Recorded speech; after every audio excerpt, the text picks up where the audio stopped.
Okay, well, going for a ride because we're still in lockdown, but we are allowed to get out for exercise. And we've got a 10k limit. So I got some thoughts to talk about. So I thought I'd get out rather than sit in the studio while I talked about what I was thinking about.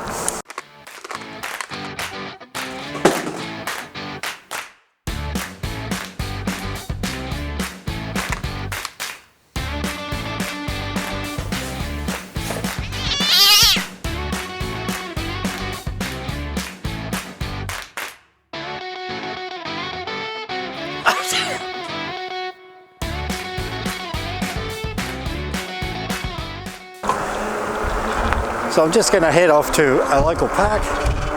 I'm on my electric bike, which is a ripper little thing. Bumpy roads. Big fat 4-inch tyres, so that's not a problem. Up and down hills. Anyway, what I was thinking of talking about today, bit of a ramble about my past, my history, just so you know why I think I'm able to talk about the things I do with photography, photojournalism, camera gear. There's a lot of talking heads on YouTube about that sort of stuff, but who are they really?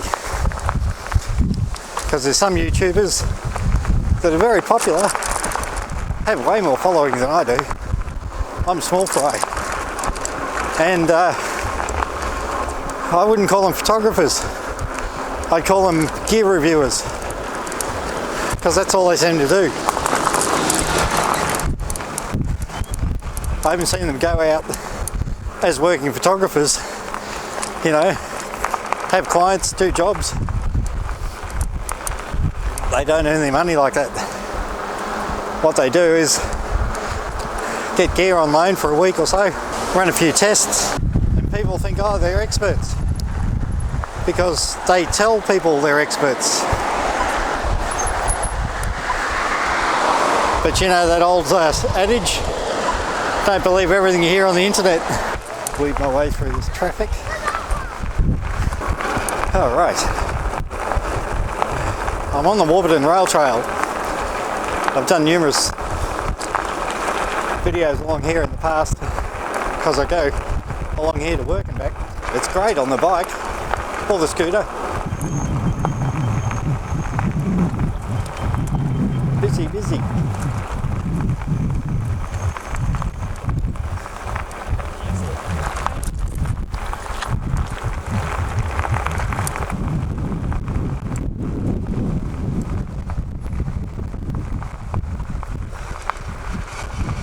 Busier than Bourke Street, as they say here in Australia. Everybody's getting their lockdown exercise.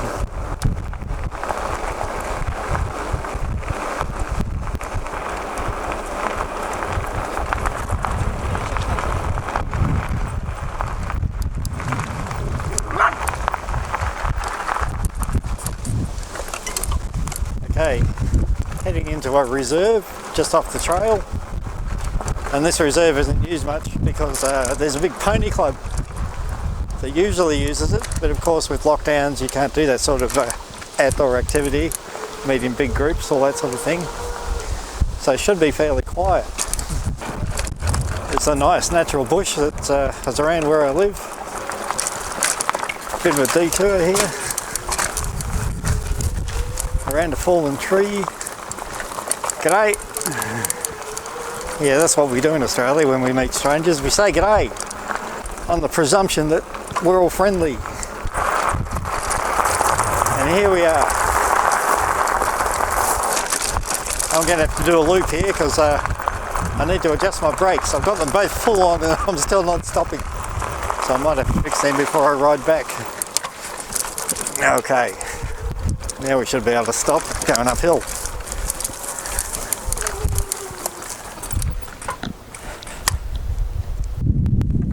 Okay, Okay, so first of all, a bit of background.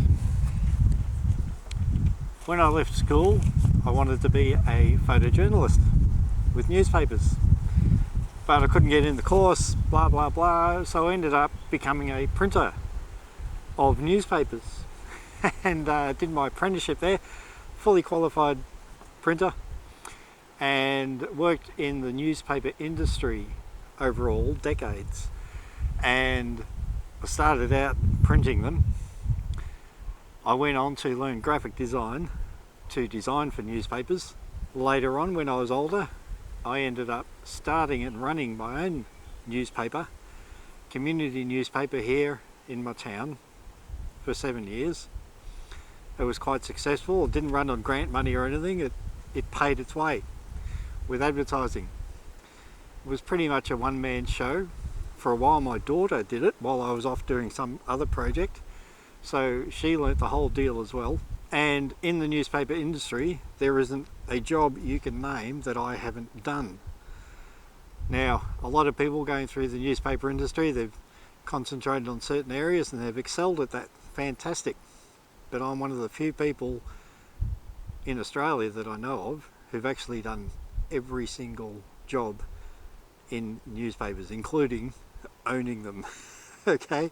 At one stage, someone else wanted to start up a newspaper in Melbourne, a weekly newspaper. They got me to design it. Now, that's a once in a lifetime opportunity to design a paper from blank all the way through. That's work out all the design rules, research fonts, figure out which fonts to use for the body, the heads, the subheads, and work out the style guidelines for every page.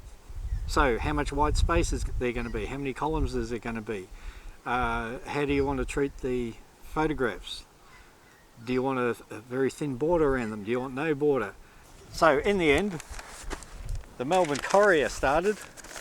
Here's a surviving copy, and I designed the whole thing. Now, I had a blast, and the design ended up being shown to some top people at The Age in Melbourne, and they were quite impressed. They could say, this guy can come and work for us. But I didn't want that job. Been there, done that. Didn't want to get back into it. The paper only survived 2 issues, but I wasn't running it. The one I ran survived 7 years. So the newspaper industry, I was deeply involved in it. It was my bread and butter. I loved it. As a photographer, as a photojournalist, that thing I wanted to do when I left school, I ended up becoming decades later for the local papers here. Another mob that run papers. I was sick of running my own paper, and eventually said to them, well, you can run a newspaper, I'll take photos for you. And that suited me down to the ground. Probably suited them too, because it meant my paper wasn't around on their turf. But anyway, I was taking photos for this other mob for years and absolutely loved it.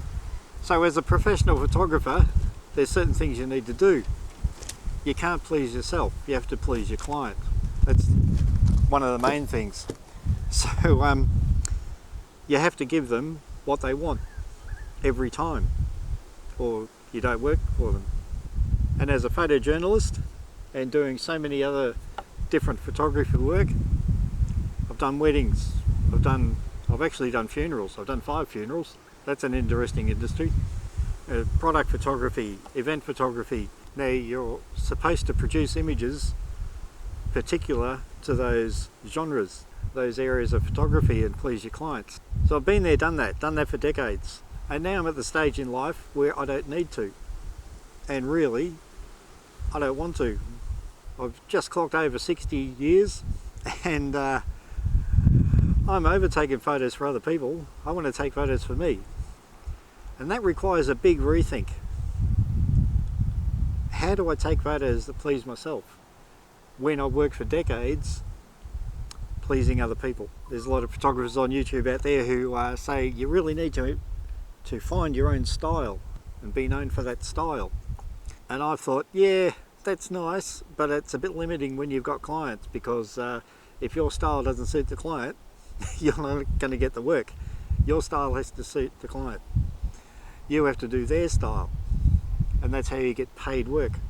But if you don't want to do paid work anymore, or don't need to, then you've got the luxury of finding your style. So now I'm at the stage where after decades of photography, I'm now free to please myself, and in a sense, to find myself. Now what's that say about gear? I've had to come back home because it was raining. Anyway, where was I? Now when we come to gear, as a professional photographer, you do need the equipment that will do the job the client requires. I started off back in the film days, had an Olympus OM1, ran film with it. This is pre-computer, mind you, so all the layout was physical cut and paste, scissors and glue cut and paste, not computer cut and paste. Everything I did had to be done old school. Then computers came along, and this is before Windows, DOS. I had a WYSIWYG program in DOS. What you see is what you get. Amazing for the time. Did a lot of work with that. Then Windows came along and Macs, and things were a lot easier. Drag and drop, that sort of stuff. Scanners to put stuff into your computer. Things became easier. Then digital cameras. Wow. Did they change the game? I ended up through experimentation with Nikon, a couple of Nikon bodies and lenses for all my work, and ran them for years. And then Fujifilm released their cameras, and they were a game changer because they went back to all the great old dials and knobs for controlling your camera, which is what I was used to. I grew up with that sort of stuff in the film days, and to me that's what works. It's intuitive, it's easy, you can see your settings before you even turn the camera on. You know exactly what you're going to get. Now I was invested in Nikon, but I gave them the flick and moved to Fujifilm. I haven't regretted it one bit. I've loved it. That style of camera and that style of workflow suits me down to the ground. The Nikons were great work tools, but they weren't fun to use. They didn't make me want to pick them up. They just did the job, did it exceptionally well. There was nothing wrong with the output. So with gear, again, when you're working as a professional, you need to please the clients. You need the gear that does the job properly. You need the camera that can handle it. You need the lenses that can produce good images. And I found all those first with Nikon, then with Fujifilm. I've never had a camera body or lens that wasn't up to the job. The stuff you get nowadays is exceptional. But we'll get back to gear. I'm also in a photographic society. Hello to everybody in the Yarra Ranges Photographic Society. If you've got one of them near you, join them. They're great. And at the Yarra Ranges, they are a great group of people. They have good events and a lot of help in there. And you don't have to be a pro to join one of these groups. You can be, trying to figure out how to use your phone camera, because there's all levels of skill and experience, and they're not exclusive. You name a camera brand, there's someone in the club who's using it. There's complete amateurs, there's enthusiastic amateurs, there's professionals, there's retired professionals, all levels of experience available for you. One of the things these clubs do is have evaluation nights, where there's a certain topic you're given and you go out and you photograph in that topic, and then you submit your photos for evaluation by a judge. And that can be really useful, getting your photos evaluated. However, they do tend to look for certain things, and they're the same things that a client would look for. Is the composition good? Is it sharp? Is it in focus? So now I'm taking photos that please me, and what pleases me isn't things like edge-to-edge sharpness, perfect composition, good control of your highlights and lowlights. What pleases me is, how does that photo make me feel? Is there a story to it? Does it touch me? So now, when I submit a photo for evaluation, it's not ticking their boxes. Yeah, I'm not getting high marks on the evaluation nights because I'm not concentrating on pin sharpness. I'm not concentrating on perfect composition and things like that. In fact, I submitted one photo where, to me, it looked better if I'd flipped it from the horizontal to the vertical. And I submitted it, and the judge flicked it up and thought, hang on, that's not right.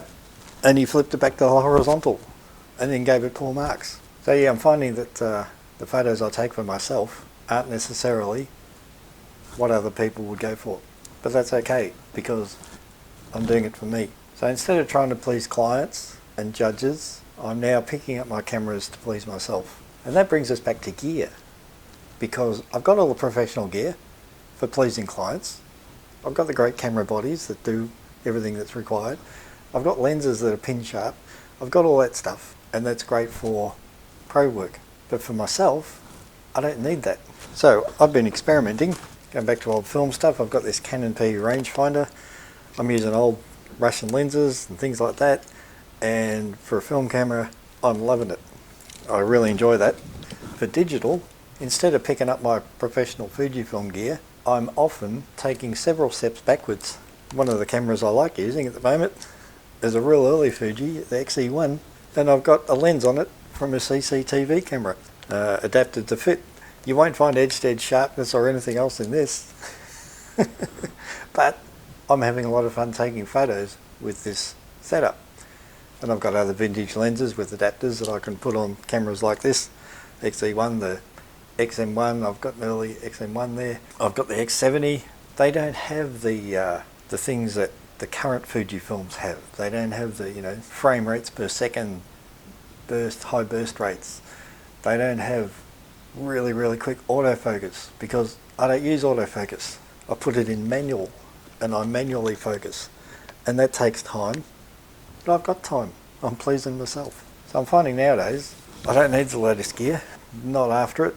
I'm interested in it because I like to see the new developments, and that's great. If I had an X-T4, I'd be happy, but I don't need it. I'm happy with my X-T2, which I'm videoing on now. The new GFX cameras coming out with Fujifilm. They're interesting, but I don't need a medium format camera. They're great for pro work, but I'm past that now. I'm after finding out what sort of photos I can take that I'm happy with. So there you go. Let us know below, what stage in your career are you at? Are you a happy amateur? Are you a working professional?